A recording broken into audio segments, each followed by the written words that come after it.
This is the last in our series, Choose Your Hard. Starting next week, we're going to be in our road leading up to Easter, and that series is called Looking Forward. And we're looking forward to Easter, but we're also going to go through the Old Testament and some of those places that seem to look forward to Jesus coming into this world. I have a couple pictures, and this is the daily reality for many of us in this room. The one on the left, you know this road really well. We call it the Tri-State. It is one of the most efficient roads in the country, actually in the world. It is literally designed to get as many people possible from point A to point B. It is designed from everybody who doesn't live in Chicago, who lives in Pennsylvania, Ohio, Michigan, and wants to take a vacation out west, to get around the godforsaken city of Chicago and its traffic quick enough that they can start making headway out through Iowa or Minnesota or South Dakota and all those other places. It is what we think about when we hear the word road. It is wide. It is usually 8 lanes from Wisconsin to Indiana. It carries a very high volume of traffic. And while you're driving it, you have to watch out for some unsavory characters that are on that road. The car that's weaving in and out, the people that are drag racing. Have you ever been driving and 2 people 120 mile an hour zip past you on both sides because they're racing? It's very easy to get somewhere in the short term. But you got a higher percentage of running into something that might hurt you and doing it at a very high rate of speed. Picture on the right is another road. It's one that I personally have taken. It is a little lane in East Lothian, Scotland. I just thought I'd get a picture of it. It's, in fact, the only people who would be on it, you would have to be, this is on the way to a castle called Tantallon Castle. It's really only wide enough for one car. It's a little different. You won't see many people on this road at all. What you do see on that road are there on purpose. They either maybe live in a little cottage off that road, or they're going to see the castle, or they're coming back having just seen the castle. So if you're on that road, you have to be a little purposeful. You have to be more aware of other people on the journey. Also, you probably won't be going anywhere as near as high a rate of speed as you do on the Tri-State. However, even if something goes a little wrong, you're much less likely to meet an untimely end on this road because you're only going about 20 miles an hour. At most, you'll scrape up the side of your car on a little stone wall or fence post somewhere along the way. We very much live in the world of the road on the left.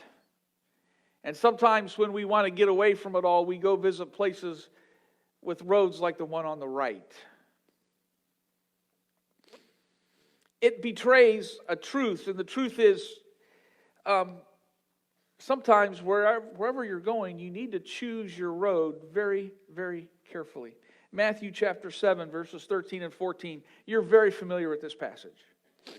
Enter through the narrow gate, for wide is the gate, and broad is the road that leads to destruction, and many enter through it. But small is the gate, and narrow is the road that leads to life, and only a few find it. So let me just say something before I start. Most of the time when I come up to preach on Sunday, I'm trying to be as nice and as warm and embracing as I possibly can. This is not that Sunday. This is a gloves come off kind of Sunday. So I'm just warning you. And remember, I love you. Here's one thing that I think is true. Regardless of who you are, where you are in life, and where you're going, you have to choose a road. I know what you're thinking. Why are we watching pictures of Price is Right? You'll find out. We have to choose a road. Oh, I suppose I say that. I suppose there's an element that that's not even true. You don't really have to choose a road. You can just kind of go wherever and just kind of wait till something hits you and just kind of, just see where you end up. I wonder if anybody's ever done a vacation that way. You wake up, I'm going on vacation, we're going for 8 days. Where are you going? I don't know. I'm going to wake up on Saturday morning, I'm going to drive in a direction, and then I'll stop. And they'll do that the next day. I would go crazy. I would break out in hives 2 hours into the trip. So what we tend to do, or a lot of people tend to do, is we just bounce down the road of least resistance. We just kind of let things just bounce around until we find out where we are. That's why this picture, it's the Plinko game.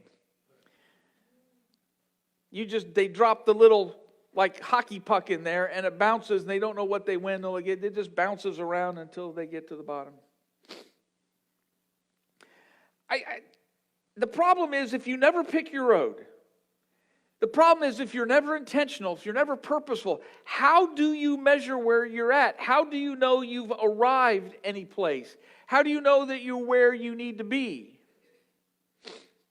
I think the truly blessed life is a life that's lived with purpose and lived with great intentionality.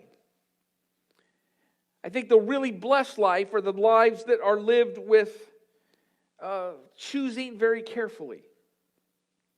A few years ago, I think it was 2018, when Michelle and I tend to go on vacation, we like to go to places we've never been before and see different things. So 2018, and we kind of sometimes, when we talk about the years, we don't talk about the number of year. We say, hey, what year did we go to the state of Washington? So this was the year we went to New England. And we were in the White Mountains of New Hampshire. Beautiful place. There's a place called the Flume and the Basin, and they're right there together. And it's a beautiful, like, steep valley, and there's a creek that cuts its way through a narrow gorge and tumbles down a mountainside. And we were there for a couple days, and then we were going to drive to Acadia National Park and by Bar Harbor, Maine. Yeah, Bahaba, Maine. That's the one you've heard of. Bar Harbor, they don't know where that is. Bahaba, they can give you directions. Here's the thing. Look on a map, and you can do this later. Get out your atlas, look at New Hampshire to Maine. From the White Mountains of New Hampshire to Maine, there are no 4-lane roads anywhere to be found.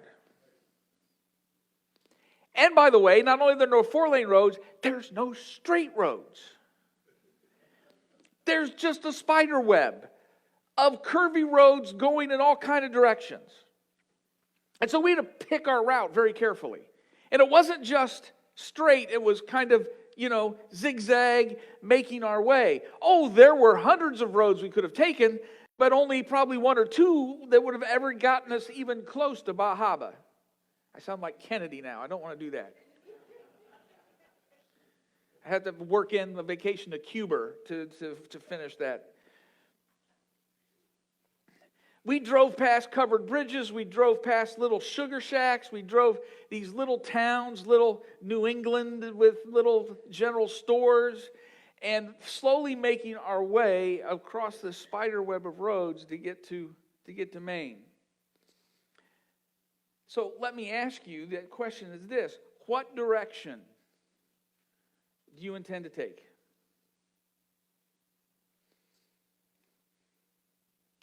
And now that you've chosen, and I think a minority of people that we meet ever choose their direction. And what road will you take to get there? And what path are you on today? Don't be like the Plinko chip that just bounces, careens from post to post, choice to choice, without any really idea of where you're going. So here's what I think I know. Maybe I'll change my mind in a few years, but I think I know this, and that's this. To really be successful, and I don't mean successful in money, career, I mean to live a life of impact and influence. I think you have to go on a road that is largely opposite of what the crowd is doing. The first thing, if you look at any decision, just look at what almost everybody else does and do the complete opposite. You will be right far more than you're wrong. Let me give you some examples. Remember when you're in high school? Remember that high school party that everybody went to? You know? And everybody that went there, they were all, they all had that one, pick your fad. They were all wearing Gloria Vanderbilt jeans. They all were wearing members only jackets.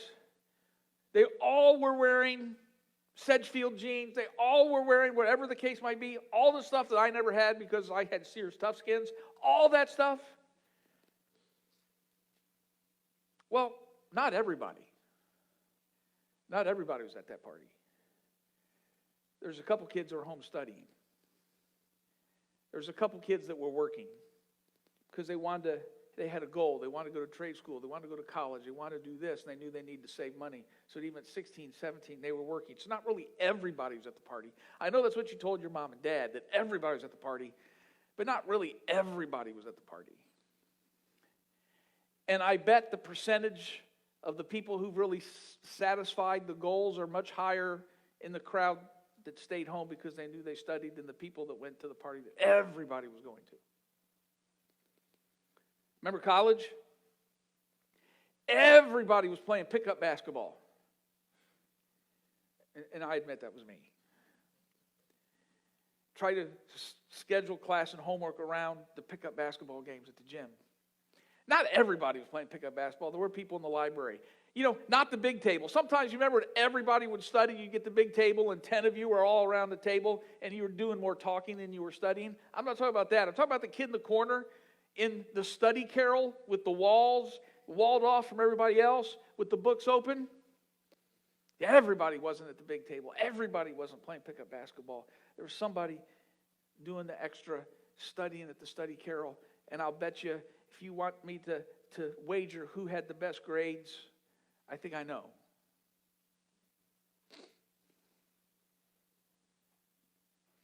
I know you get to a point of life, everybody says, here's what you do. Oh, when you get done with high school, and get done with college, you get done with whatever, just go out and really live. Just really live, spend the money, go see things, really, really live. That's what you got to do. This is your time. Everybody does that, right? Well, maybe not everybody. I got married 2 days after my college final. So many out there would say that was too early, and my dad was one of them. With his sterling record, I don't know why I didn't listen to that. Voices say, you should have waited. You got to live a little. Can I tell you something? Best decision ever. Ever. You have other people, other voices out there that say this. You know what? You got to find the right person. You got to find the right person to marry. And if you find the right person to marry, it will be easy. And then what happens then is, at some point in life, you run into that rough week. You run into that rough month. You run into that rough year. And it might not have anything to do with you. It's the year the factory closed down. It's the year you got one of your children that's been in the hospital for 6 months. And, it's that year where you're running back and forth to care for a parent. There's all kind of stuff that can kind of be thrown at you. And so when things get rough, you go, well, must not be the right person. So we're going to divorce amicably as friends, and then I'll look for the right person that apparently I wasn't mature enough to go find. See, now at this stage of life, I'm going to go find the right person. That's what everybody does. That's what everybody says. Well, no, not everybody. There are people, when things got rough, they kind of doubled down and stayed faithful. And were extra nice. People who were mature enough to have learned the difference between a moment and a marriage.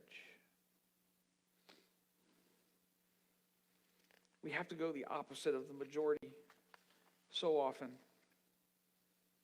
Wait until the next time, and it's coming. There'll be sometime in the next month or two. I guarantee you, you'll see the news that Powerball is up over 600 million again. You don't really need to watch the news. Just drive by the gas station and watch when the line's out the door. That's that week. Look at the line there. You didn't do that. What you did is you took the $10 and saved it. You've done that every week. In fact, you've done that twice a week, every week for the last 20 years. I wonder who was ahead. Remember that week when everybody was panicking? Everybody was panicking. And everybody says, sell now, sell now. Whatever investment you make, sell now, sell now. That's what everybody did. No, if you look, there was a couple people that said, no, I'm going to use this week where everybody's panicking. I'm going to buy. Who's ahead now? Let me make a very broad statement that I think is absolutely correct. There is really no area of life where following the crowd will get you anywhere meaningful. I cannot think of a single place in life where following the crowd will get you anywhere worthwhile. Now, I'm going to do something because I know that some of you weren't paying attention in English class. And so maybe some of you were awake this day. Some of you will know exactly what I'm doing. Others of you, you were asleep this day in English class. So I'm going to augment your education here. Are you ready? You'll be familiar with this. Some of you, 2 roads diverged in a yellow wood, and sorry I could not travel both. And by one traveler long I stood and looked down one as far as I could to where it bent in the undergrowth. Then took the other as just as fair, and having perhaps the better claim, because it was grassy and wanted wear, though as for that the passing there had worn them really about the same. And both that morning equally lay, and leaves no step had trodden black. Oh, I kept the first for another day, yet knowing how way leads on to way, I doubted if I should ever come back. I shall be telling this with a sigh, somewhere ages and ages hence. 2 roads diverged in a wood, and I took the one less traveled by. And that has made all the difference. It's Robert Frost, The Road Not Taken. So a good road is a road that runs the opposite direction from the crowd.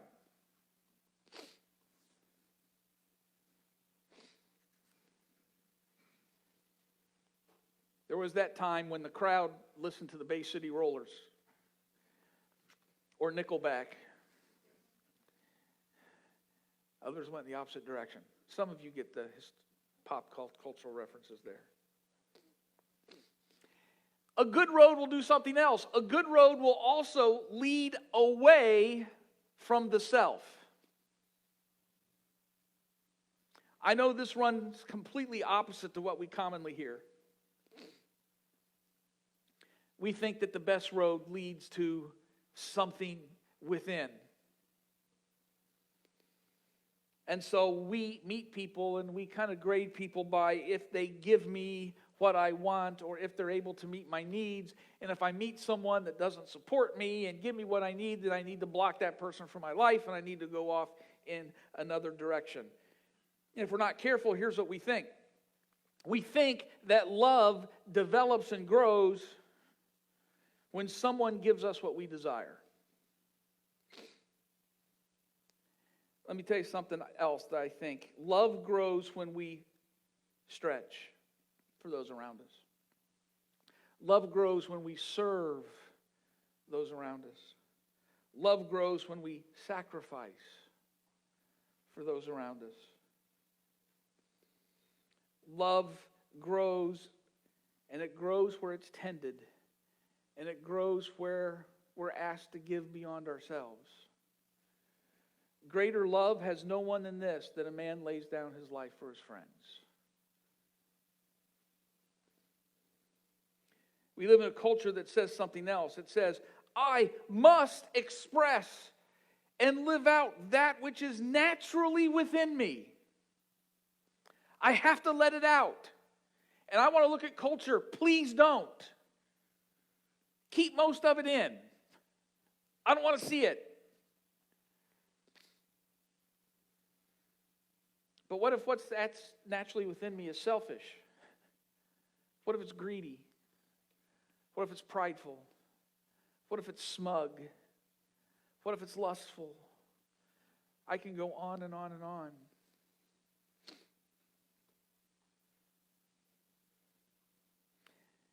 And so we say, wait a minute, that's just who I am. So this is why, or this is what made me say, do, or think. What the church has said, what Christianity has stated now for 2,000 years, is yes, we agree, that which is naturally within you tends to come out. And that often makes things worse, not better. Which is why that which is within us probably needs to change. We need to be transformed. We need to be renewed. We need to be remade. We need to be cleaned out. And we need to put something new within us. Because that which is naturally within us is selfish and harsh and bitter and all those things. So to succeed, the good road must lead away from the self. I look around in the world. I feel that I've been deprived. I feel like I've been harmed. I feel like I've been hurt. I grew up in a time and place where every day I didn't take a selfie. So how on earth did I grow up in having any knowledge of myself? I don't have all these selfies of myself to go back and look at. Oh, how on earth did I ever make it? Well, I didn't accidentally back off a cliff. That's one way.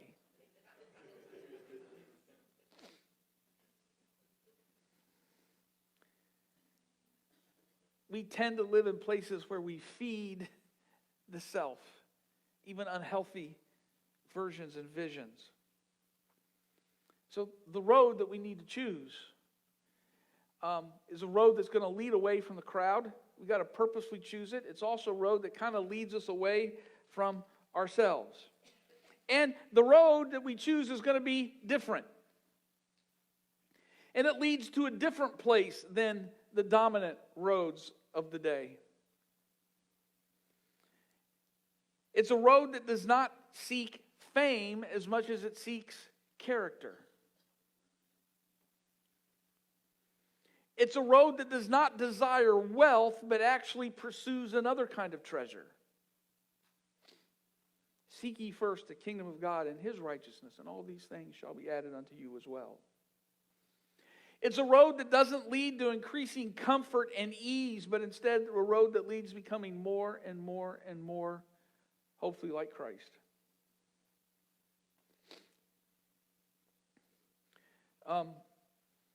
Jesus said, if any man come after me, he must deny himself, pick up a cross, and follow me.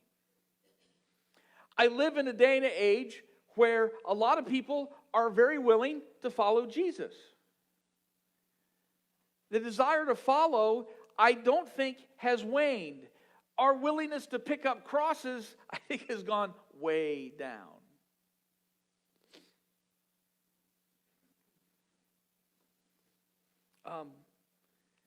We do not have a shortage of follow. We have a shortage of cross-picking upping or picker-uppers. The road does not look to the self. The road looks to God and others. The road always points to holiness. Be holy as I, the Lord your God, am holy. Leviticus, 1 Peter. See, this is where it's easy to say, and it really is easy to say, that we have to be willing to walk this road alone. I mean, I get it. And there's an element of that. But saying that's not really true. Because if we walk this road, Christ has promised He'll walk with us. And He said, I'll never leave you nor forsake you. I know it can feel sometimes that you're walking alone. But we have the presence of the Spirit that walks with us. John chapter 14, Jesus speaking and says, "And I will ask the Father, and He will give you another Comforter to help you and be with you forever, the Spirit. The world cannot accept Him because it neither sees Him or knows Him. But you know Him because He lives with you and will be in you." John 14. The other thing about the road, I find it interesting how we even talk this language in our everyday life. You now can join a club, and the club has, my understanding, tens of thousands of people in this club. One of the things that happens every summer is a lot of people come to Chicago. Why? Because they want to drive the entire length of Route 66. And they start downtown, and they go all the way to Santa Monica where it ends. Here's what's funny. You can kind of drive that way, where you're never more than, 20, 30 miles from Route 66, and you kind of stay on an interstate the whole way, and you can get there a whole lot quicker. But that's not the road people on. They want to be on the 2-lane road. They want to see the whale. They want to see the Cadillacs buried nose down. They want to see the little diners and roadside inns and the neon and all the stuff from another time. And there's something comforting and something, even though it's not near as busy, there's something unique. There's something special. There's something right to them about going from Chicago all the way to Santa Monica. And if that's not good enough, you even can do it on, I think, Route 30, and Route 40 has separate clubs. I think Route 30 is like Baltimore to Astoria, Oregon. If you really want to take 3 weeks. The narrow road is not a lonely road. In fact, it's a very public road. Christ called His followers publicly. Peter, Andrew, follow me. John, James, I'll make you fishers of men. Called them publicly. The call meant a change for Peter and Andrew. The call meant a complete change for James and John. The call meant a complete and total change for a guy named Paul. The thing about our world is we live in a world that's uniquely in the history of the planet is so good. The world is shaken a little bit this week because for the first time in 80 plus years, a country has invaded another one, but that's really been the historical normal. We've had this 80-year abnormal pause. Now I hope that abnormal pause gets back to being the dominant thing and it continues. And so we who grew up in this very lucky, privileged time, we hear these words, picking up a cross and following me, we hear these words as a loss. But it's never a loss. Because we lose only what was never good for us to keep. And somehow in the middle of this, we end up gaining everything. By just choosing the narrow road and deciding to follow Jesus Christ. In the midst of all that, still, it seems hard. Maybe. But choose your heart.